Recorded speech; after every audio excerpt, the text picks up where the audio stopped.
Okay. Well, thank you all for joining. And thank you to Hakham Dr. Yehonatan Elazar de Mota for being with us today. We're excited to do this. We're excited to get ready for Rosh Hashanah and to talk about different meanings and different customs and different interpretations. And you're going to hear why Hakham Yehonatan is really the person to do this, because he's going to introduce himself a little bit, but I'm just going to give a little bit of an introduction. You can't say everything about him in front of him, and you can't say everything about him anyway in a minute, and you didn't come to hear me say. So, Hakham Dr. Yehonatan Elazar de Mota holds an MA in anthropology and religious studies from Florida International University and a PhD in international law from the University of Amsterdam. He pursued postdoctorate research as a fellow in the political history and urban history departments at the University of Antwerp, and he is currently a senior research fellow at the Law and Religion Department of Emory University and the Bet Din for the Bet Din Zedek of the Dominican Republic. And I hope that you will explain that a little bit, as well as introduce your latest book. So I am inviting you, please, to start with that opening a little bit. I want to tell those who are here, please do write in the comments if you have questions or comments. I will hopefully be monitoring it. And you are encouraged to open your cameras as well. And on behalf of the Jewish Unity Through Diversity Institute, we'd love for you to start. Thank you so much, Dora, for that introduction and for the invitation to be able to present about Rosh Hashanah. And before I begin with the presentation, I will also tell the audience a bit about the work that I'm doing in the Dominican Republic. So as Dora stated previously, I'm the Bet Din Zedek de la República Dominicana. What that means is we have a rabbinic board here in the Dominican Republic, comprised of 3 rabbis. I am the presiding judge of that tribunal, and we see cases for various situations. For example, for marriage or for divorce or for clarifying statuses of Jewishness, and also arbitrating civil cases where Jews are engaging in business, and then there's a conflict of law between the civil law, the Dominican civil law, and Jewish law. So if there are Jews who've been doing business together, they will come to us first, and then we will give an interpretation of Jewish law and how that could be reconciled with the Dominican law in cases where there are discrepancies. So that's pretty much what I'm doing here with the Bet Din. I'm also leading the Sephardic community here in this country. I'm right now in Santiago, which is the second city of this country. But we have our communities is all over the country.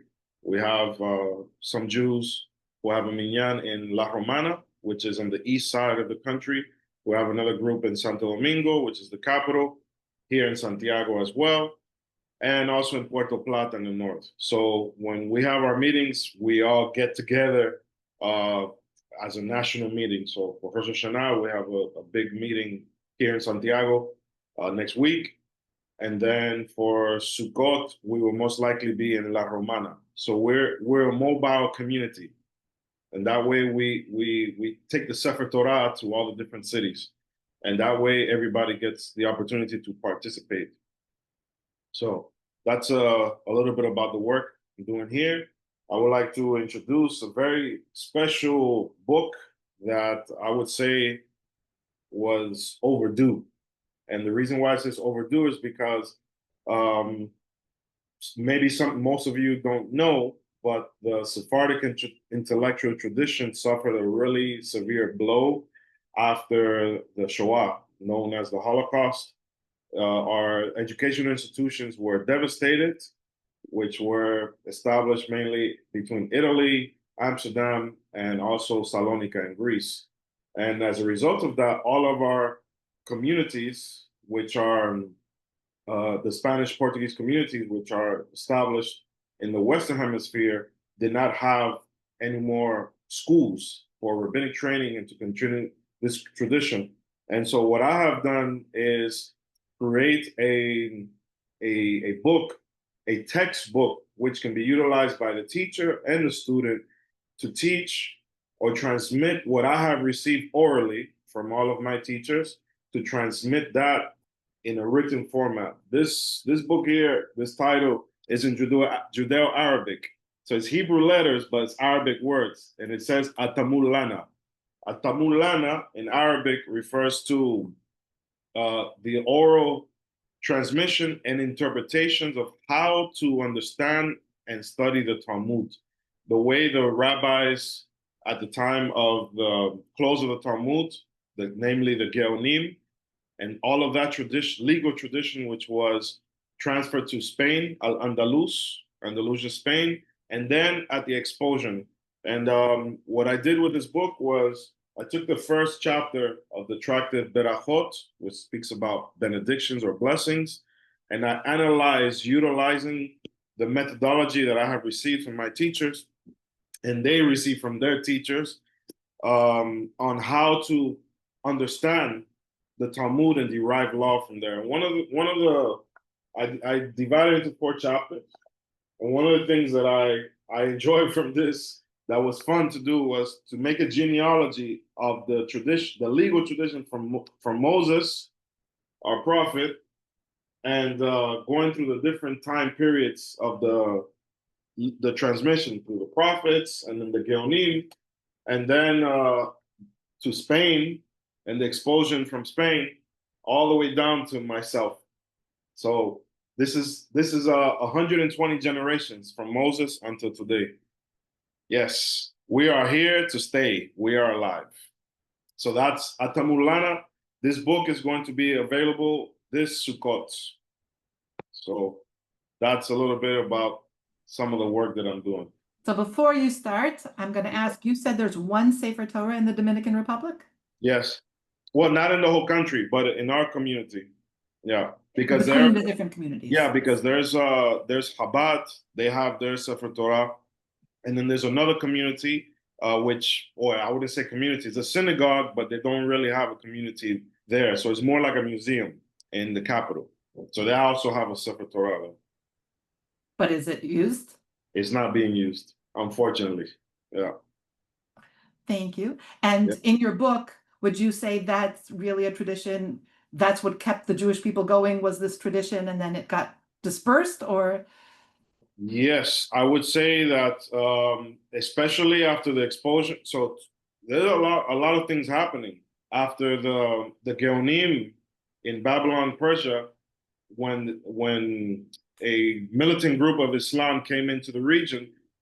Many of those Hachamim had to leave, and they went to Spain. And so the story says there were 4 Hachamim, a father and his son, and 2 other Hachamim who went to Al-Andalus, and they continued that tradition from the Geonim. And then we had the expulsion in the 15th century. And so from the expulsion, this tradition went to the Ottoman Empire, to Italy, specifically Venice, Ferrara, Livorno. And then we have the tradition moving north to northern Europe into the Netherlands and Belgium, and then those various schools that were established. And then we have another movement, which is at the time of the Shoah, the Holocaust, World War II, and those who survived, this tradition survived mainly in the Arabic-speaking countries, so in Syria, Iraq. And then from there, those Jews had to move again and ended up coming to North and South America, and some even in the Caribbean.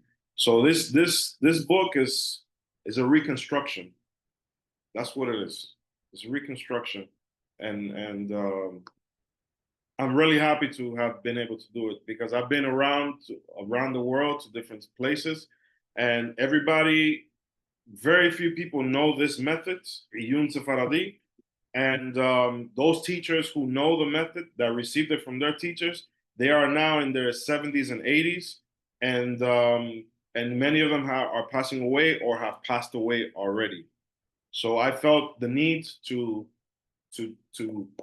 document this in a pedagogical way, so it can be transmitted in an easy way.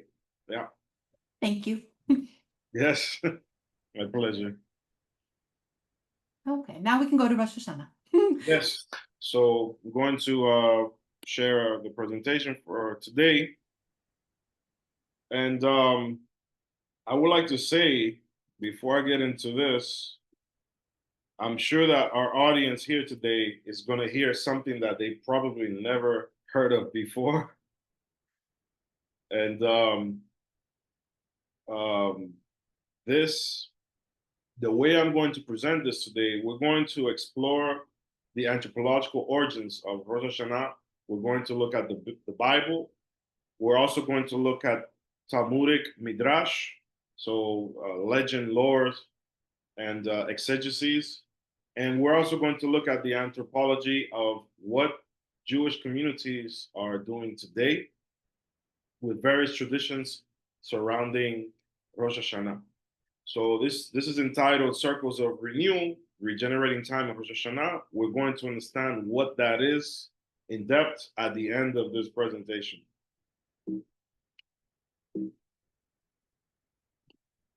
So this first image evokes many ideas. This image here includes various uh, elements which are utilized at the Rosh Hashanah table at the head of the year. And there are many rituals surrounding these different fruits, vegetables, and animals. And we're going to talk about this later. Just I put this here first just to get us into the mindset of Rosh Hashanah. The origins of Rosh Hashanah, according to the Bible, in Leviticus chapter 23, Vaikra, there's a positive precept which says, in the seventh month, the first day of the seventh month, the children of Israel shall designate this time as an appointed time, and it shall be for the blowing of teruah. Teruah in Hebrew refers to a specific sound of the shofar. So we can see in this image, the shofar is like the ram's horn, and there's a specific sound, which is teruah. We have three sounds, which we will talk about later, the specifics about that and how each community fulfills this precept. But that's the biblical origin of Rosh Hashanah, or Yom Teruah, as some people know it as well. So it's the first day of the seventh month. Now, reason why next slide is about the Babylonian exile is because if we go to the Bible never says that the first day of the seventh month, or Yom Teruah, is Rosh Hashanah, or is New Year. In fact, the Torah does tell us in the book of Exodus in chapter 12 that the first day of the first month, which we know as Nisan today, is a Babylonian name. In the biblical time period, was known as Abib, which means barley. That's the time when the barley starts to grow in that region. That the first day, the actual new year in the Bible, is the month of Abib, the month of the barley harvest. And so how do we get from the first month, Abib, now to the month known as Tishre, to become the new year, or Rosh Hashanah? And this is where the Babylonian exile becomes important. We go to the biblical history, we can see in the book of Kings, we can also see in the book of Nehemiah, the book of Ezra, the book of Daniel, which constructs the history of how the kingdom of Yehudah, the kingdom of Judah, moves from the Holy Land into the land of the Babylonians. And we can see in the book of Daniel how many Jews were assimilated into Babylonian culture and then later Persian culture.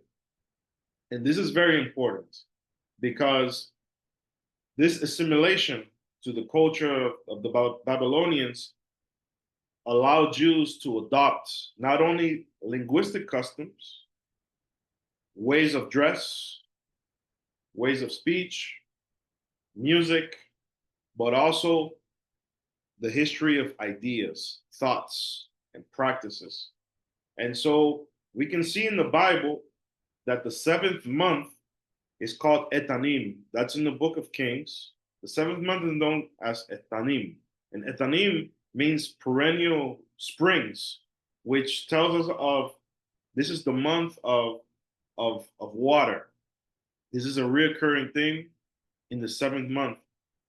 But the seventh month in Babylonian culture, or that correlates to that time period, is called Tishre or Shuru. So we're going to see here the linguistic similarities. The Akkadian word to begin is Shuru, and Tishre refers to that particular month.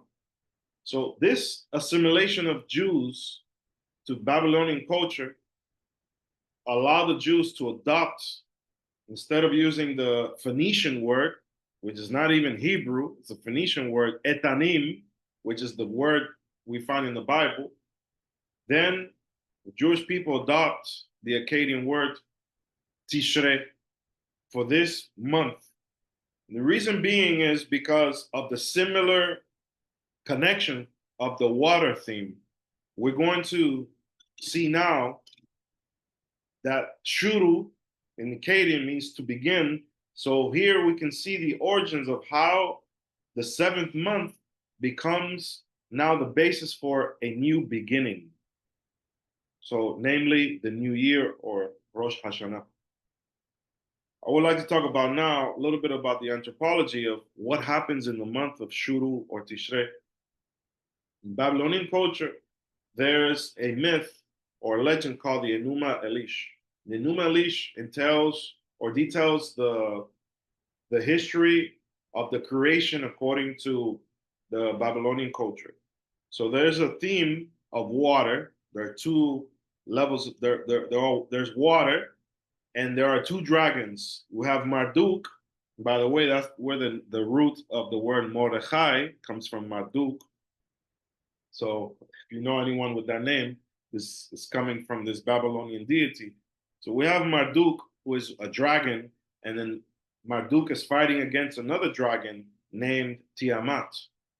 And so some scholars also say, by the way, that the word Tiamat is linguistically related to the Hebrew Tehom, which is usually translated as the abyss. So we can see this in this story. Tiamat and Marduk are at war with each other. And according to this legend, Marduk defeats Tiamat. And from the belly, the stomach of Tiamat, comes forth this springs of water, and comes forth the creation. And so this is what in Babylonian culture is referring to the beginning, or Shuru. And this is the month of Tishre. So we have this theme of creation, water, and rains. Notice that in the month of Tishre, in the Jewish tradition, we have Sukkot, which is the last, or the tabernacles. It's the last festivity for the month of Tishre. And the theme has to do with rain. It has to do with rain. It has to do with water, as well as a ritual in the biblical time period, which had to do with the Ma'im Sho'era, which are the pouring of the waters. We can see that in the Bible, where King David is pouring water during the month of Tishre, during the festivity of Sukkot. So all of this theme of creation, beginning, water, and rains are together. They work together to construct this idea of newness, of creation, of new beginning. In the Talmud, we have the opinion of Rabbi Elazar, who says that in Tishre was the world created. So the first of Tishre is the beginning of the year as regards the calculation of years, the Shemitah cycle, the Yobel cycle, and for planting of trees and for the produce. This is an opinion that we have in the Mishnah, Rosh Hashanah, chapter 1, in the first Mishnah. So here, the Shemitah cycle refers to, there's a cycle of 7 years, according to the Torah. And in those every 7 years, there is what's called the Shemitah, which is the sabbatical year. In that year, the agriculture or the grains, trees, fruits are open for anyone to partake without having to ask for permission. So the current system or economic system in some countries where every 7 years there is a pardon for debt is based on the Shemitah cycle from the Bible. We see that in the United States, for example. You file for bankruptcy, then after 7 years, then your credit is renewed. That's based on Shemitah cycle. We have the Yobel cycle, which is every 50 years. And that's a time period also of freedom where slaves would be freed, no matter if they were in the middle of the 7-year cycle. Also, the land was redistributed to the original owners or of the ancestral owners of that region. So that's the Jubilee year. And for planting of trees and produce. This is according to the opinion of Rabbi Elazar in the Mishnah of Rosh Hashanah. So the first day of this month, which we know as of the 7th month, which we know today as Rosh Hashanah, is the new year for all of these things, for calculating these different cycles. The first of Tishre in the beginning is the beginning of the year as regards calculation of the years, the Shemitah cycle, the Yobel cycle, planting of trees, and for produce, as we said. And we now move to the Midrash. Midrash has to do with lores, legends, and also interpretations based on linguistic studies and analyses within the biblical text.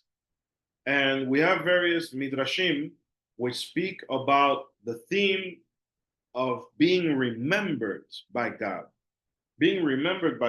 through prayer. So we have the story of Sarah, our matriarch, Rachel, our matriarch, and Hannah, who was the wife of Elkanah. This is in the book of Samuel. She was the mother of the prophet Samuel. And the Midrash says that these women prayed to have children when they couldn't have children, and God remembered them particularly and specifically on Rosh Hashanah. And then their plea was granted.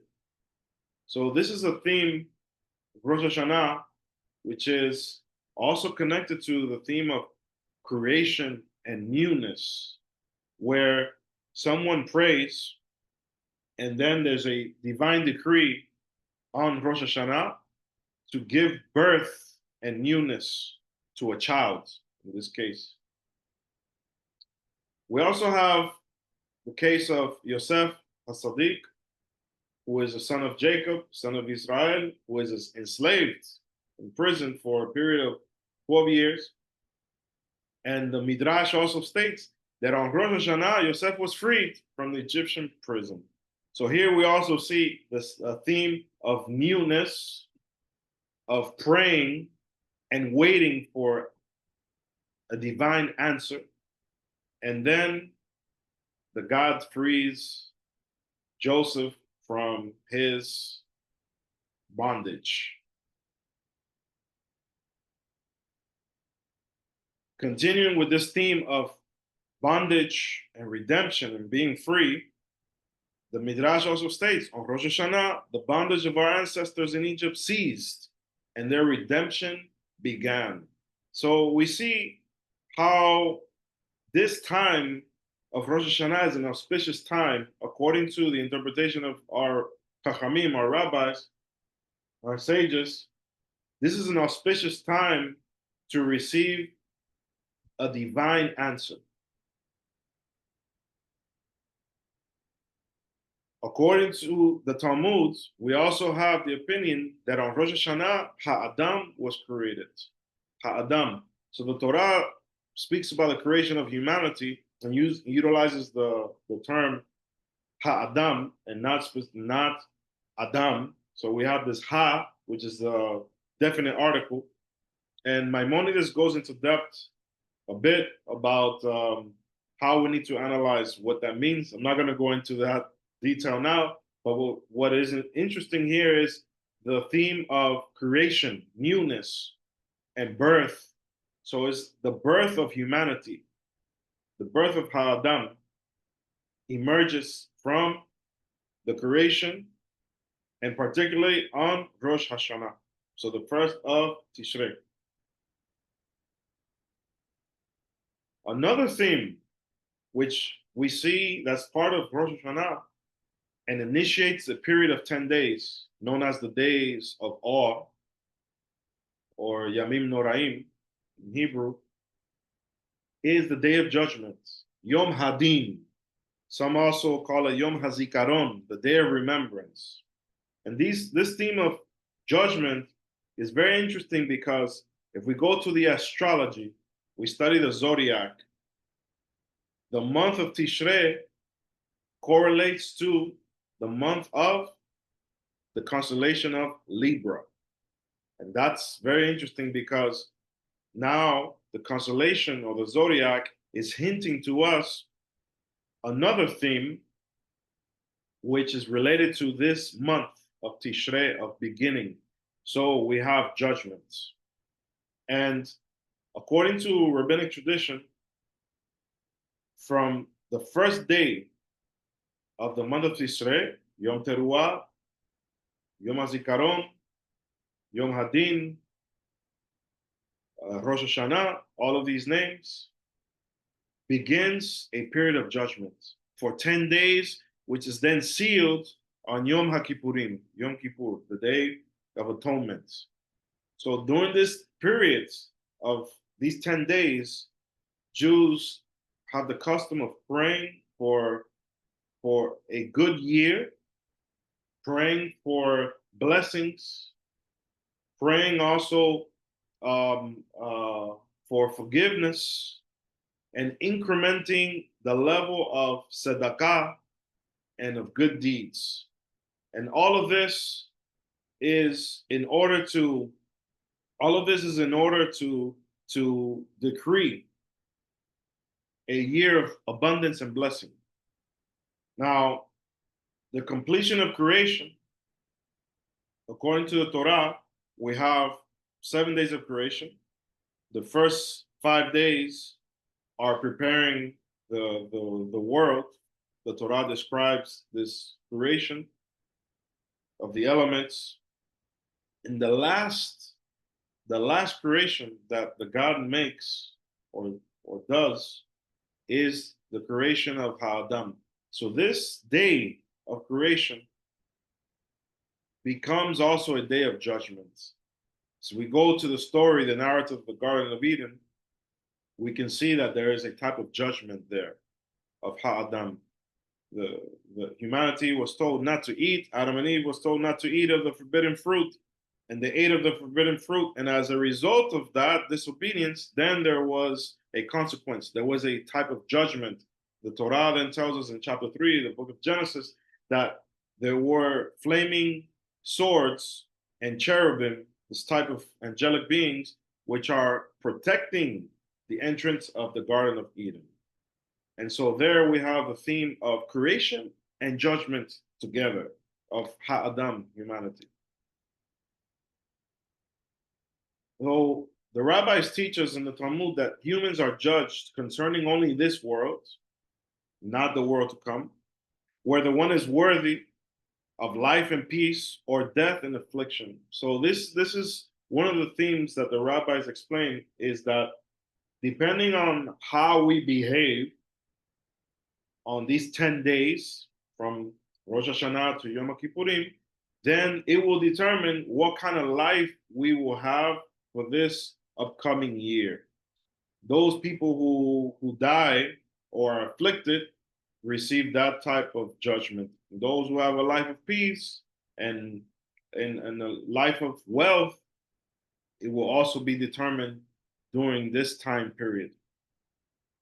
And this gives birth to a lot of practices among Jewish communities in the form of segulot, in the form which are like special prayers, and also rituals which have to do with judgment and forgiveness and newness. In some communities, for example, the Moroccan Jewish community, many have the custom of reading the book of Psalms, the entire 150 chapters, twice on Rosh Hashanah. There are 2 days, the first day and the second day, they would read the entire book of Tehillim. And this is also alluding to this type of judgment and seeking spirituality at a higher capacity. The rabbis teach us that humans are judged only according to their present actions, not for past deeds. So the past has passed, that year passed. But now entering Rosh Hashanah, from that moment forward, the next 10 days, the new year will be decreed based on this, on how one behaves during those 10 days. And some people have the custom of fasting, having multiple fasts on those days as well. We have also prayers called selifot, which we're going to talk about a little bit in upcoming slides. Let's talk now about the shofar. The shofar, the ram's horn, as we said in the beginning, the origin of this day, the first day of Tishre, or Etanim, is the biblical term is utilized, is a day for blowing of the horn. And the Torah uses the word teruah. Teruah refers to a specific sound which we utilize. And according to oral tradition, there are 3 types of sounds. The first sound is the tekiyah. The tekiyah sound is a long sound, very long sound. This is the first sound. And then we have the second sound, shebarim. The shebarim is interesting because different communities interpret in different ways. The Ashkenazi Jews and Yemenite Jews have a staccato sound for shebarim. It's like, and that sound, it penetrates the spirit of the person. It's a very alarming sound.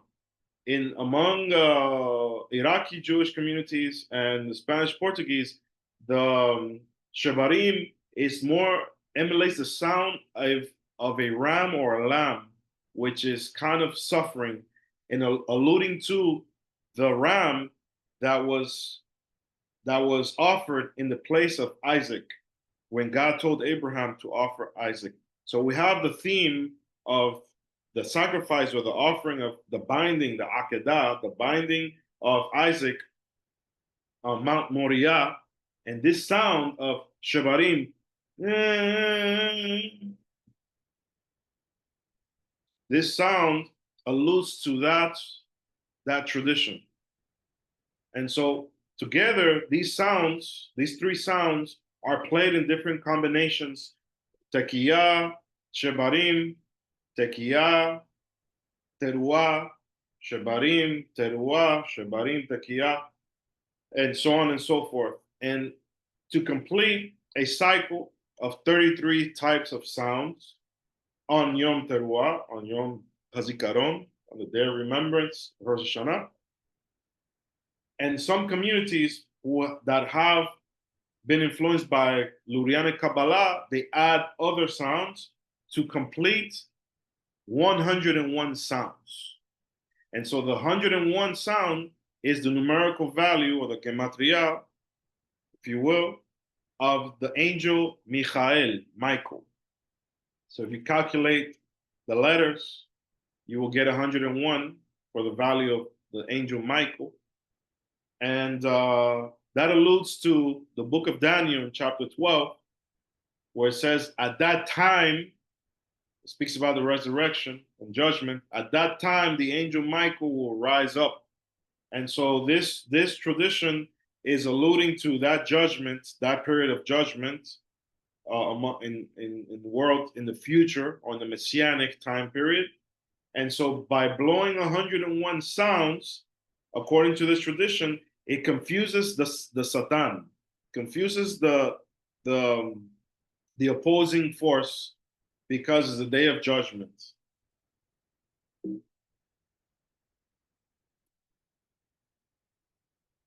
Now we want to talk about customs at the dinner table. We have various customs. They're all different for many communities. And let's talk about the Syrian Jews first. Syrian Jews at the dinner table, Rosh Hashanah, typically after the Kiddush, the benediction over the wine, they wash their hands, they are going to bless for the eating the bread, hamosi. And throughout the year, most Jews are using salt to dip the bread into the salt. But on this day, Syrian Jews dip the bread in sugar and honey. So that, depending on the community, some use both sugar and honey. That's very sweet, to dip the bread in it. Or separately, some use only sugar and some only use honey. Then there are also special, what we call yehi ratzon, special declarations, which are said. And if you open the different prayer books of the different communities, you're going to be able to see what are those prayers. And usually these prayers are a play on words in the Hebrew language.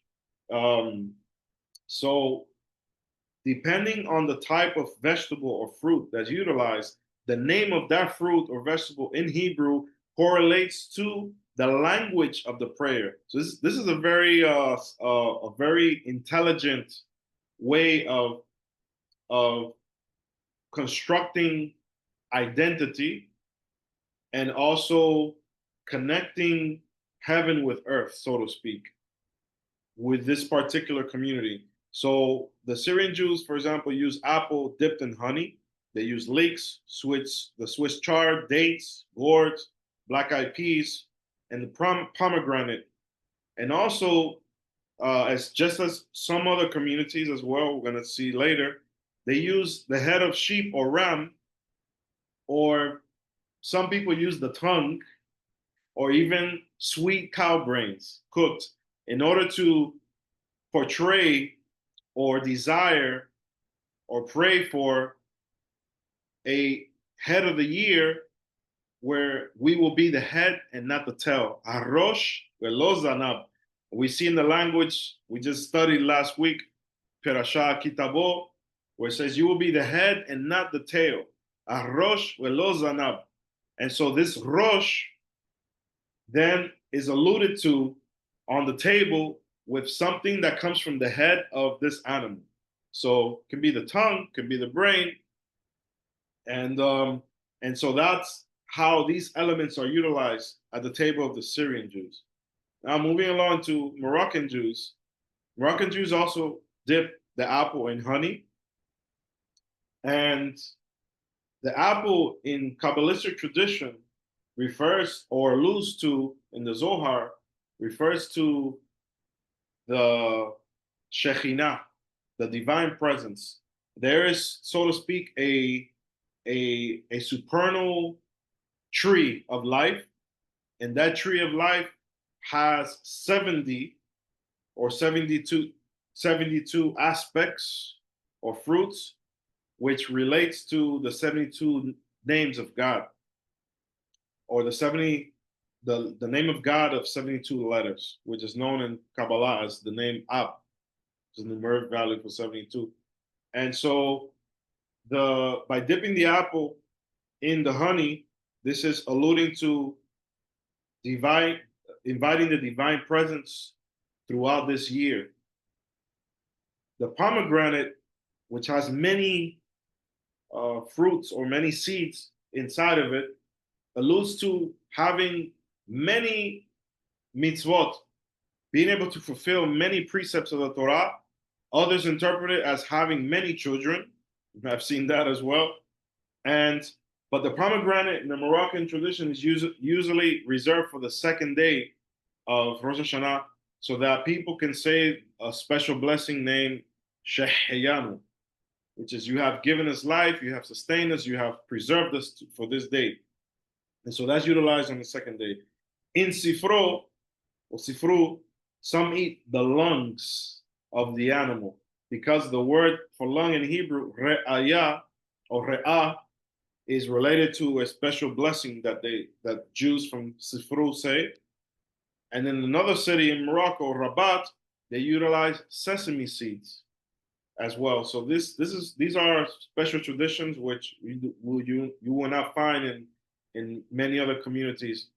Among Ashkenazi Jews, they utilize also the apple dipped in the honey. I'm sure you've seen the pictures where you can see the apple, the honey, and a shofar in the background. So this tradition actually of the apple being dipped in honey, it comes specifically from Germany and Poland in that region, and it was adopted by other Jews mainly because of how Kabbalistic traditions mobilized throughout Western Europe, Central Western Europe, and then into North Africa and the Near East. Among the Judeo-Spanish Jews, those are the Jews of the Ottoman Empire, Balkans, Turkey, Greece, and so on and so forth. It's very interesting. Is their traditions at the dinner table are very intricate, and they do something very interesting in that they say the blessings in Hebrew and then they say it in Ladino. So that's Judeo-Spanish.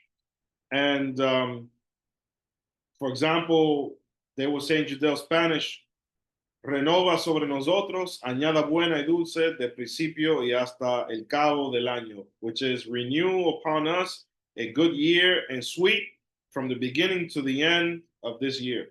That's in Ladino, Judeo-Spanish. And they utilize dates, leeks, beetroots, pomegranates, pumpkin pies, fish, or sheep head to refer to the head of the year. And something else that they do is they read the first chapter of the Mishnah of Rosh Hashanah. So that's also bringing in the element of study and intellectual tradition into the blessings for the new year. Among Spanish and Portuguese Jews, I would say is the simplest from all the communities, and the only thing that Spanish and Portuguese Jews are mainly doing on this day is dipping the apple in honey, as German and Polish Jews are doing, and everybody else mainly. And there's a difference in terms of hamosi from most of the communities who are dipping their bread in sugar or honey. The Spanish Portuguese, we dip our bread in salt, as we do throughout the entire year. So why this marked difference? This difference is mainly because the Spanish Portuguese Jewish community eliminated, or I wouldn't say eliminated totally, but kind of diminished most Luranic Kabbalistic practices after the Messianic movement of Shabbatai Tzvi in the 17th century. And so this was a decision that was made among the leaders of the Spanish Portuguese Jewish communities. And so in order to purify or clean the community from these different influences.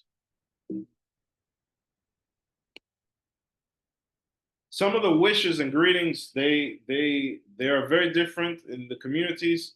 Some communities can greet in Arabic, among the Judeo-Arabic speaking communities. Some can greet in Hebrew. Some people say Lashana Tova, which is a direct translation of Happy New or a good year or Happy New Year.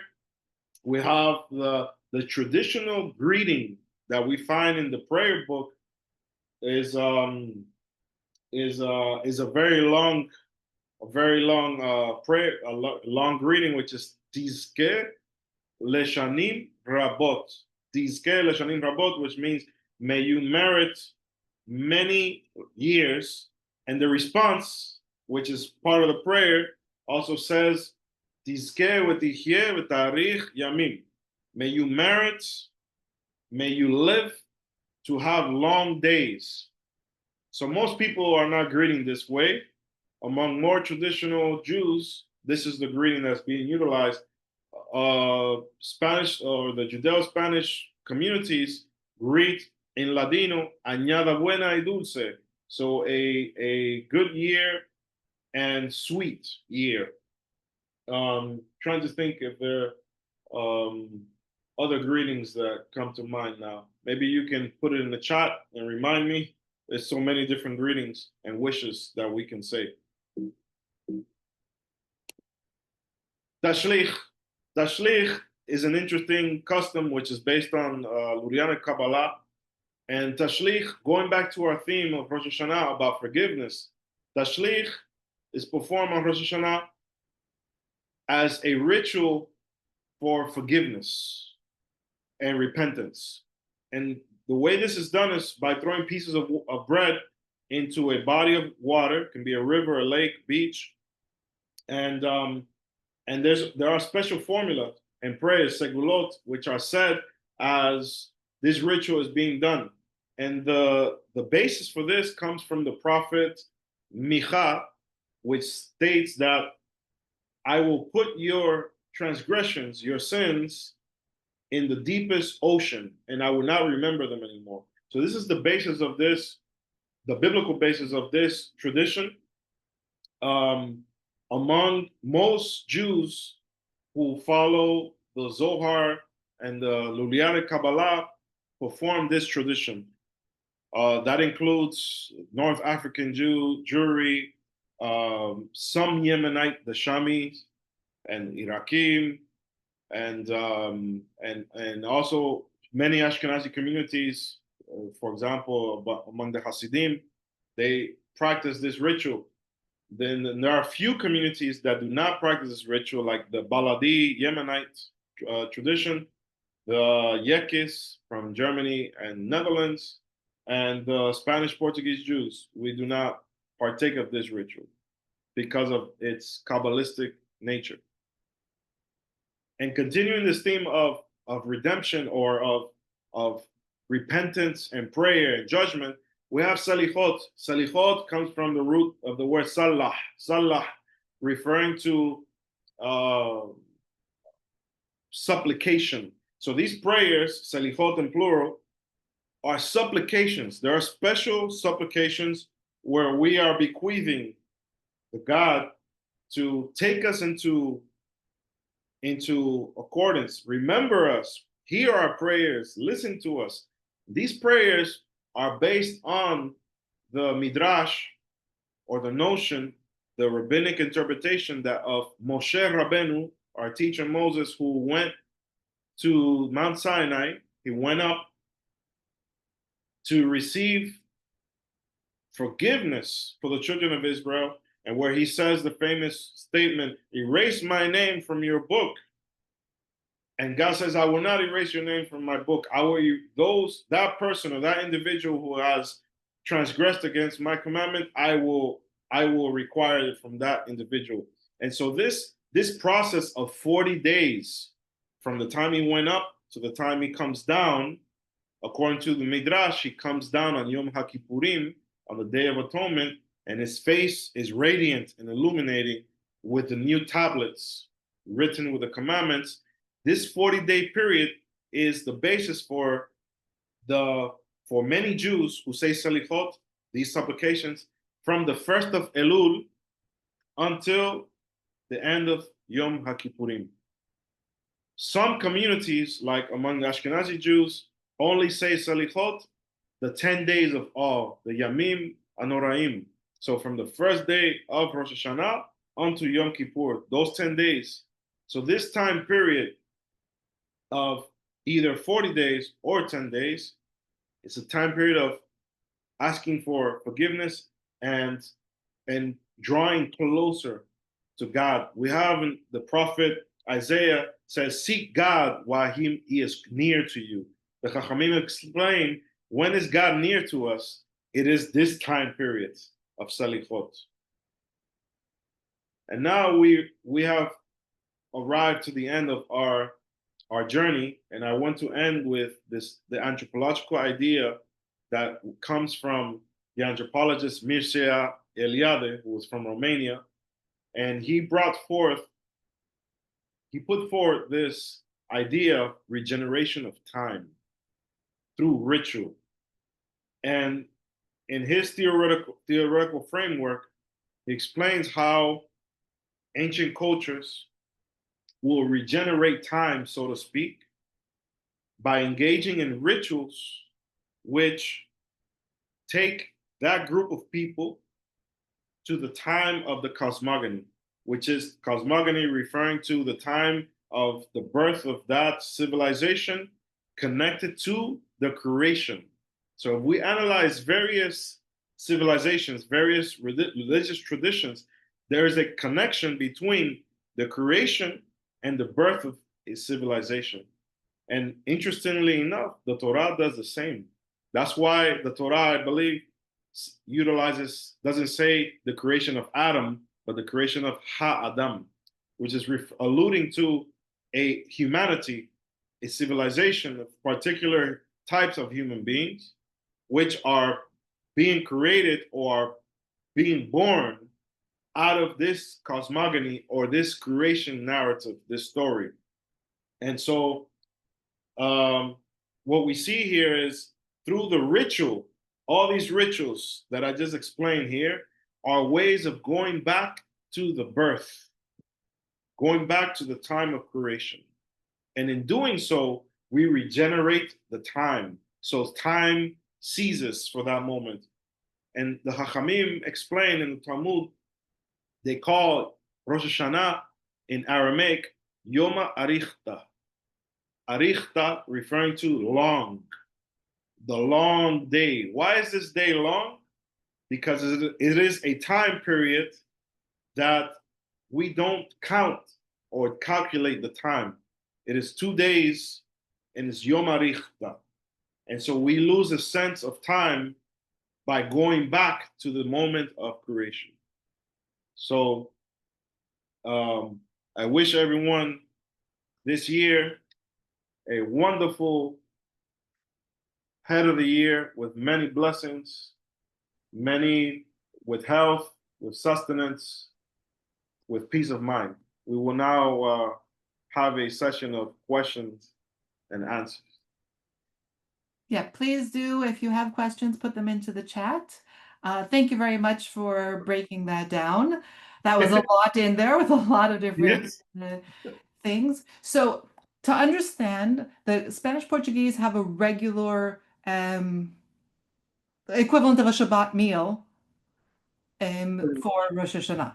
Only the apple and the honey. That's the only difference for that day. And they do apples. Yeah, apple and honey. And Yeah. no pomegranate. No pomegranate. That's right. Yeah. Okay. Thank you. I know we're getting to the end of our time, so I encourage people to please send in questions because we will continue to answer, but I want to be conscientious again of people's time. So I do want to wish everyone a wonderful new year, and may our hostages come home, and may this be a quieter year for all across the board. So, and thank you very much for sharing this. I think there's a lot here. Everybody will be getting a link to the recording. And again, I encourage you to continue the conversation both amongst yourselves and by sending in the information. So thank you again. Have a Shana Tova. Shana Tova.